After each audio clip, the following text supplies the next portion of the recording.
Season की शुरुआत हमारी हीरोइन यूई से होती है, जो अपने बॉयफ्रेंड को कॉल कर रही थी लेकिन उसे कॉल नहीं लगती। वो बहुत नाराजगी से फोन रखकर वैक्यूम चलाने लगती है। तभी हमारा मेल लीड और यूई का बॉयफ्रेंड नाओकी आ जाता है और वो उसका गुस्सा देखकर समझ जाता है कि उसकी कोई सफाई नहीं सुनी जाएगी, इसलिए वो सहमे हुए बच्चे की तरह उसको गुस्सा करते सुनता रहता है। तभी यूई उसे पूछती है, तुमने मेरा फोन क्यों नहीं उठाया? तो वो बताता है कि मैं अभी जागा हूँ। यूई फ्रिज खोलने लगती है तो नाओकी उसे मना करता है, लेकिन वो खोल लेती है और फिर उसका गुस्सा खुशी में बदल जाता है। वो समझ रही थी कि नाओकी को उसकी बर्थडे याद भी नहीं है, लेकिन फ्रिज में नाओकी ने सेलिब्रेशन के लिए उसकी पसंद का खाना बनाकर रखा हुआ था। उसे दोबारा याद आता है कि वो नाओकी से नाराज थी, इसलिए उसका बनाया खाना भी नहीं खाती और बाहर चली जाती है। नाओकी यूई को रोकने की कोशिश करता है, लेकिन वो उसकी एक नहीं सुनती। बाहर वो रोते हुए जा रही थी और अपनी पिछली बर्थडे का सोच रही थी। जब नाओकी ने उसका फेवरेट खाना बनाकर उसके साथ उसकी बर्थडे सेलिब्रेट की थी, तब उसने जब उसकी बनाए हुए डिजर्ट खाई थी तो उसमें शुगर की बजाय नमक था, जो खाकर वो दोनों हंसने लगे थे। पास्ट को याद करते हुए यूई स्माइल करती है। तभी उसे अपने पीछे आते नाओकी की आवाज आती है, तो वो रुक जाती है और दोनों एक दूसरे को देखने लगते हैं। वो दोनों बिना लफ्जों के भी एक दूसरे को भी समझते थे, इससे उनकी सलाह हो जाती है। 2 दिन बाद का सीन दिखाया जाता है, जब पुलिस एक कत्ल की इन्वेस्टिगेशन कर रही थी और वहीं पुलिस स्टेशन में हम यूई को देखते हैं, जो मिसिंग पर्सन का फॉर्म फिल कर रही थी। फॉर्म फिल करते हुए यूई अपनी हेल्पर को अपनी और नाओकी की फोटो दिखाती है, तो हमें पता चलता है कि नाओकी गायब है, जिसकी रिपोर्ट लिखवाने यूई पुलिस स्टेशन आई हुई थी। वहीं उसे सेकंड मेल लीड डिटेक्टिव युजुरु मिलता है, जिससे कहता है कि एडल्ट अक्सर अपनी मर्जी से गायब होते हैं, जिस पर यूई पूछती है कि तुम्हारा मतलब है नाओकी ने मुझे धोखा दिया है? युजुरु अपने अल्फाज के लिए सॉरी कहता है, लेकिन यूई के दिल में उसकी बात बैठ गई थी। यूई अपना सैलून चलाती थी, जहाँ से फ्री होकर वो नाओकी के रेस्टोरेंट जाती है। नाओकी एक शेफ था जो अपना रेस्टोरेंट चलाता था, लेकिन इसके गायब होने के बाद उसके मैनेजर ने रेस्टोरेंट बंद कर दिया था। युजुरु को देखें तो वो कहीं जा रहा था, जब उसे नाओकी नजर आता है, जिसे देखकर युजुरु को गुस्सा आ जाता है कि इसकी गर्लफ्रेंड इसके लिए इतनी परेशान है और ये मजे से यहाँ घूम रहा है। वो उसके पास जाने लगता है कि तभी वो देखता है कि वो नाओकी नहीं बल्कि उसकी आत्मा है। नाओकी भी उसे अपनी तरफ आधा देखता है तो आवाजें देने लगता है।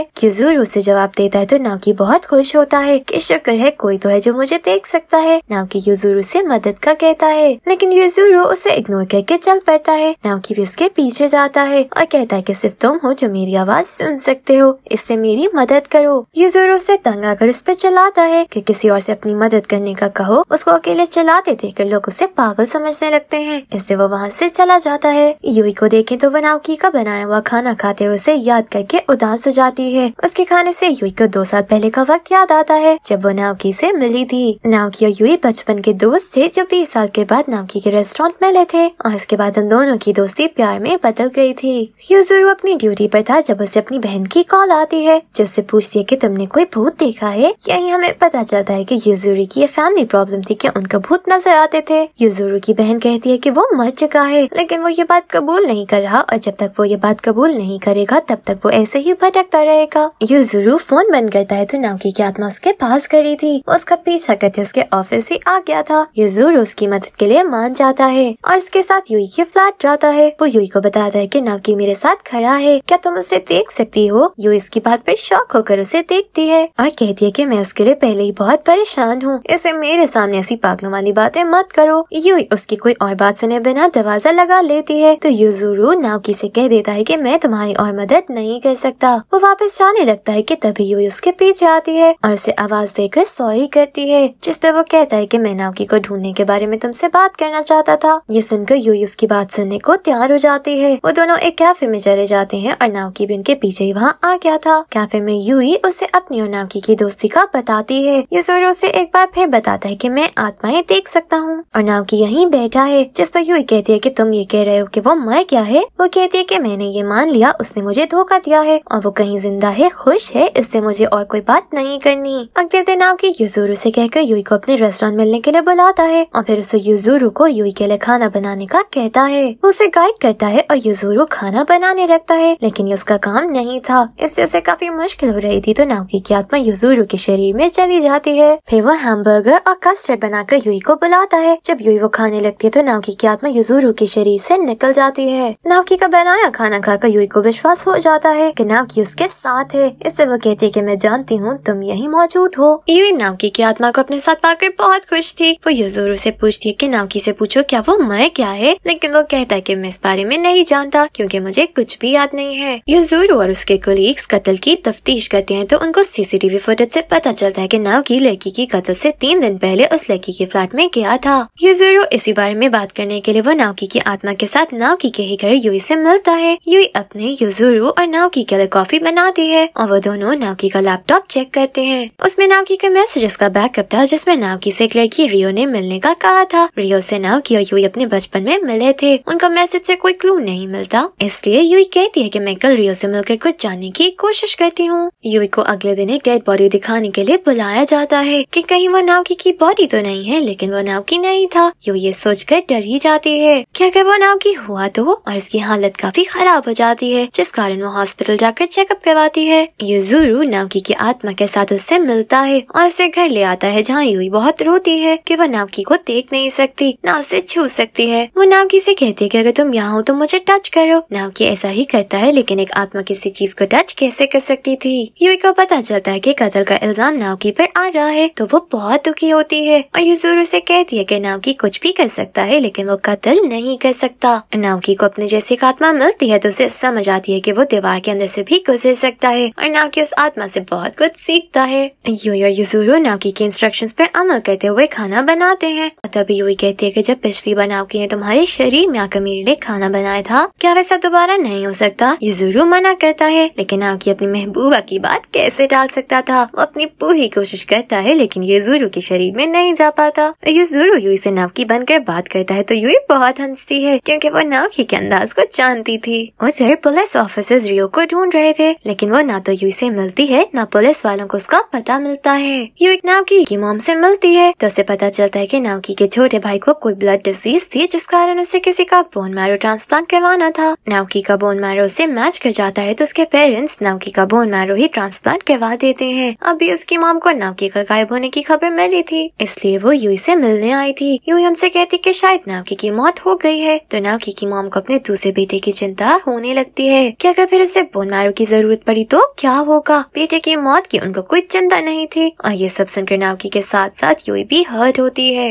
वो नाओकी का दुख कम करने के लिए उसको अपने प्यार का बताती है कि मैं तुमसे दुनिया में सबसे ज्यादा प्यार करती हूँ। नाओकी जैसे जिंदगी में किसी का प्यार नहीं मिला था वो उसकी बातें सुनकर रोने लगता है। उधर इन दोनों का इमोशनल सीन देखता युजुरु भी पूरी तरह जज्बाती होकर रोने लगता है। यूई अपनी डॉक्टर के साथ बातें कर रही थी और नाओकी की आत्मा अपने नए दोस्त के साथ वहीं मौजूद थी। दूसरी आत्मा फूंक मारकर टिश्यू उड़ा देती है तो डॉक्टर काफी डर जाती है। तभी नाओकी भी फूंक मारने की प्रैक्टिस करने लगता है और इसी प्रैक्टिस के दौरान उसकी विसल की आवाज यूई सुनती है। वो युजुरु को बताती है और वो बहुत खुश होती है कि अब वो नाओकी से डायरेक्टली बात कर सकती थी। अब नाओकी यूई के साथ विसल की जुबान में बात करता था। यूई के कहने पर वहाँ में जवाब देने के लिए एक बार और नो के लिए 2 बार विसल बजाता था। नाओकी के होटल का मैनेजर यूई को बताता है कि इसके स्कूल में पढ़ने वाला बच्चा गायब है तो नाओकी को याद आता है कि वो बच्चा किस जगह पर होगा। यूई नाओकी से विसल की जुबान में पूछ कर मैनेजर को बताती है तो वो बच्चे को ढूंढने चला जाता है। नाओकी भी उसके पीछे ही जाता है और उस जगह जंगल में नाओकी को एक लाश नजर आती है जो उसकी अपनी ही थी।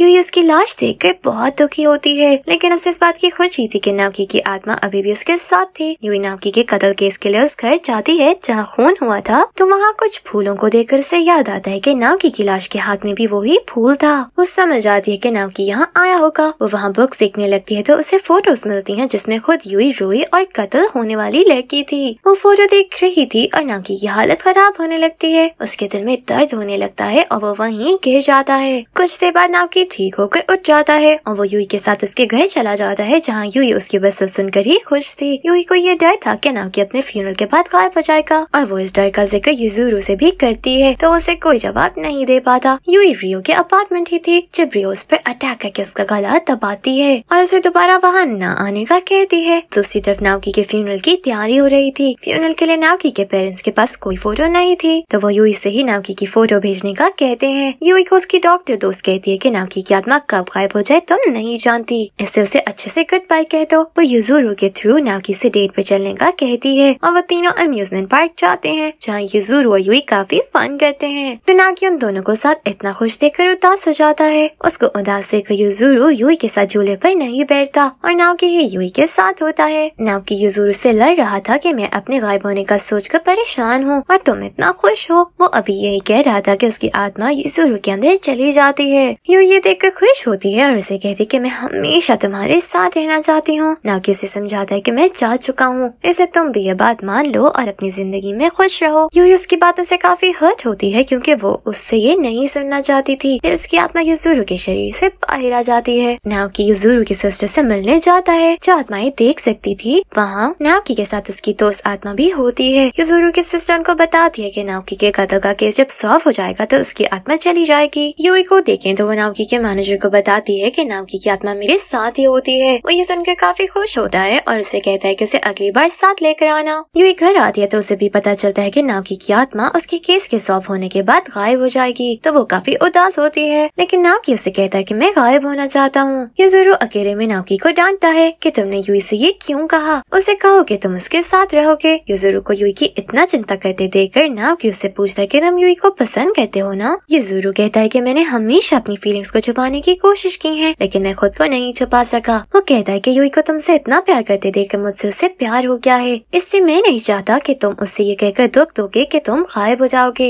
नाओकी कहता है कि मुझे भी ये कहते हुए डर लगता है क्योंकि मैं जाना नहीं चाहता, लेकिन मुझे यहाँ से जाना ही है। मैं चाहता हूँ यूई मेरे जाने के बाद भी स्माइल करती रहे। नेक्स्ट हम रियो को देखते हैं जो यूई को मिलने के लिए बुलाती है, लेकिन यूई जब उसके सामने जाती है और रियो उसके पास आने लगती है तब ये गाड़ी रियो के पास आकर रुकती है और वो उस गाड़ी में बैठकर चली जाती है। युजुरु की तबीयत खराब होती है तो उसकी बहन काफी परेशान हो जाती है और इसे नाओकी की आत्मा से दूर रहने का कहती है। ये उनके बड़ों ने बुक्स में लिखा था कि जब कोई किसी आत्मा के बहुत ज्यादा क्लोज हो जाता है तो वो दिन ब दिन कमजोर होता जाता है। नाओकी उस गाड़ी के पीछे गया था जो रियो को साथ ले गई थी और वो देखता है कि रियो एक ऐसी औरत के हाथों ब्लैकमेल हो रही है जो लड़कियों के जिस्म फरोशी का धंधा करती है। इसी औरत ने उस लड़की को मरवाया था जो रियो की दोस्त थी। नाओकी के बताने पर युजुरु वहाँ जाता है, लेकिन एक आत्मा की गवाही पे कौन विश्वास करता है। युजुरु को ना मानता देखकर उसकी बहन खुद यूई और नाओकी से मिलती है और उनको सारी हकीकत बताती है। वो दोनों उनसे सॉरी करते हैं और विश्वास दिलाते हैं कि वो युजुरु को सबसे दूर रखेंगे।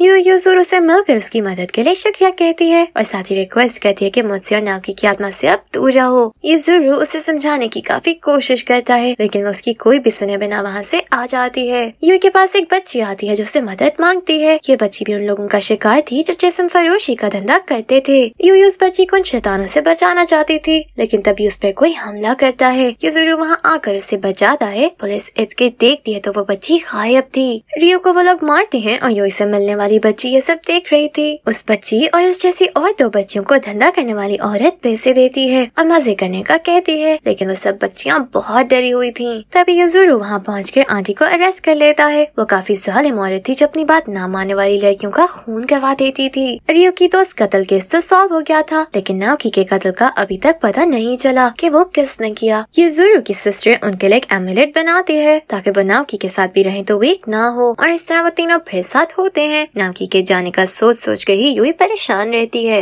नाओकी यूई के लिए व्हिसल बजाता है तो वो उसको अंदाजे से किस करती है। यूई नाओकी के मैनेजर से मिलने जाती है। वो यूई से बातें कर रहा था जब यूई को युजुरु की कॉल आती है जो उसे बताता है कि मैनेजर को हॉस्पिटल में रियो के साथ देखा गया था, तो हो सकता है कि नाओकी का खून मैनेजर नहीं किया हो। युजुरु यूई को कहता है कि ऐसे प्रिटेंड करो कि उसे शक ना हो कि तुम सब जान गई हो, हम कुछ देर में पहुंच रहे हैं। तभी यूई वहाँ देखती है तो उसे पता चलता है कि इस अपार्टमेंट में उन फूलों के पौधे थे जो मरते समय नाओकी के हाथ में था। यूई उसे पूछती है कि तुमने नाओकी को क्यों मारा, तो वो बताता है कि जब नाओकी को रियो का मैसेज आया और नाओकी ने उसे बताया तो वो जौन गया। मैनेजर भी धंधा करने वालों में शामिल था। उसने नाओकी के खाने में नशे की दवाई मिलाती थी कि वो रियो से ना मिल सके, लेकिन रियो नाओकी के रेस्टोरेंट ही आ जाती है। रियो नाओकी को अपनी दोस्त के खून का बताती है, साथ ही वजह भी बताती है। वो उसे मैनेजर का बताती है कि वो भी हमारे धंधे का ही हिस्सा है, तो नाओकी उससे कॉल करके मिलने का कहता है। नाओकी मैनेजर से इस बारे में बात करता है तो उसने नाओकी को विश्वास दिलाता कि मैंने सब छोड़ दिया। नाओकी उसे आंदा इन सब कामों से दूर रहने का कहकर वापस जाने लगा था कि उसने नाओकी पर हमला करके उसे मार दिया। मरते समय नाओकी ने वहाँ बड़े पौधे से फूल तोड़ लिया था जो उसकी लाश से पुलिस को मिला था। मैनेजर की सारी कहानी सुनाकर नाओकी यूई से सॉरी करता है और फिर यूई पर हमला करने लगता है, लेकिन तभी युजुरु सामने आ जाता है। मैनेजर यूई को मारने की धमकी देकर युजुरु को पीछे रहने पर मजबूर करता है। उनके सर पर खून सवार था। वो यूई को लेकर बाहर चला जाता है और वहाँ उसे मारने ही वाला था कि नाओकी अपने हाथों को रब करके मैनेजर को टच करता है तो मैनेजर को करंट जैसा फील होता है और वो यूई को मार नहीं पाता। युजुरु उसे पकड़ लेता है और पुलिस को बुलाकर अरेस्ट कर लेता है और आखिरकार नाओकी के खून का केस भी सॉल्व हो जाता है। युजुरु और यूई घर आते हैं तो देखते हैं कि नाओकी गायब हो रहा है। ये देखकर युजुरु से कहता है कि मेरे शरीर में आकर यूई से अपने दिल की बात कह दो। नाकी ऐसा ही करता है लेकिन वो यूई से कुछ नहीं कह पाता। फेबल हमेशा तकलीफ दे होता है लेकिन उस वक्त लफ्जों के बजाय आंसू ही काम आते हैं। नाकी चला जाता है जिसके बाद युजुरू और यूई दोनों नाकी की बातें करके उसको याद करते रहते हैं। यूई नाकी के जाने से बहुत उदास होती है और वो सुबह उठकर सोचती है कि काश ये सब सपना होता। वो कमरे से बाहर आती है तो देखती है कि नाकी उसके लिए नाश्ता बना रहा है। उसे अपनी आंखों पर विश्वास नहीं होता। वो उसे छू कर देखती है तो ये कोई सपना नहीं बल्कि सच था।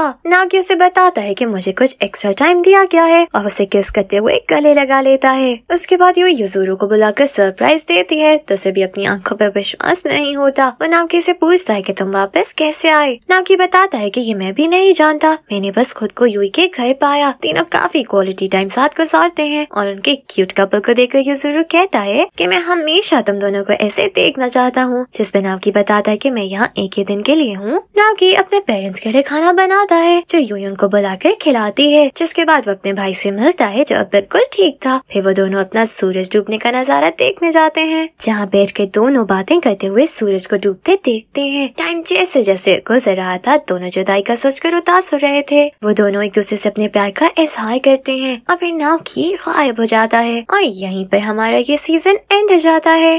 Thank you for watching.